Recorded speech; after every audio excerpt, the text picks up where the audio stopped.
இந்த morning breakfast ஸ்கீமை பற்றி இங்கே நிறைய பேசிட்டாங்க ஏற்கனவே. எங்கள் அப்பா ஒரு பள்ளிக்கூடத்தில் தலைமை ஆசிரியராக இருந்தார்.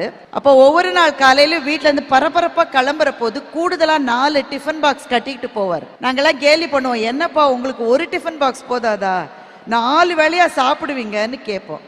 உண்மையில் அவர் எதுக்கு அதை எடுத்துகிட்டு போவார்னா, ஒவ்வொரு நாள் காலையிலையும் ப்ரேயர் நடக்கிற போது 4 பசங்களாவது மயக்கம் போட்டு விழுவாங்க. கட்டாயமாக இது சாதாரண மக்கள் படிக்கிற நிறைய பள்ளிகள்ல இது நடக்கும். கொஞ்சம் வெயில் வந்த உடனே அப்படியே மயங்கி மயங்கி பொத்து பொத்துன்னு விழுவாங்க. எங்க அப்பா சொல்லுவாரு, ஒரு 4 பேருக்காவது சாப்பாடு கொடுக்கலாம், ஏன்னா சாப்பிடாம ஸ்கூலுக்கு வரதுனாலதான் மயங்கி விழுறாங்கன்னு எங்க அப்பா சொல்லுவார். தனி மனிதர்கள் எவ்வளவு செஞ்சிட முடியும்? 3 பேர் 4 பிள்ளைங்களுக்கு வேணா கொடுக்க முடியும்.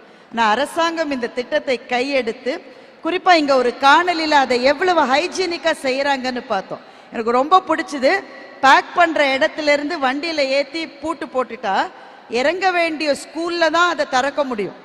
நடுவுல திறந்து அங்கங்க அது போக முடியாது. நெல்லுக்கு இறைத்த நீர் வாய்க்கால் வழியோடி புல்லுக்கு போக முடியாதுங்க, அது நெல்லுக்கு மாத்திரம்தான் போக முடியும் என்று அந்தந்த பள்ளிகளுக்கு அந்த உணவு போய் சேருகிறதை பார்க்கிற போது ரொம்ப மகிழ்ச்சியா இருந்தது. தொடர்ந்து நம்முடைய மாநிலம் கல்வியிலே சிறந்து விளங்குகிற மாநிலமாக வரத்துக்கு நிறைய ஸ்கீம்ஸ் கொடுத்திருக்கிற எல்லாருக்கும், அதற்காக உழைக்கிற எல்லா நிலையில இருக்கிறவங்களுக்கும் என்னுடைய நன்றியை நான் தெரிவித்துக் கொள்கிறேன்.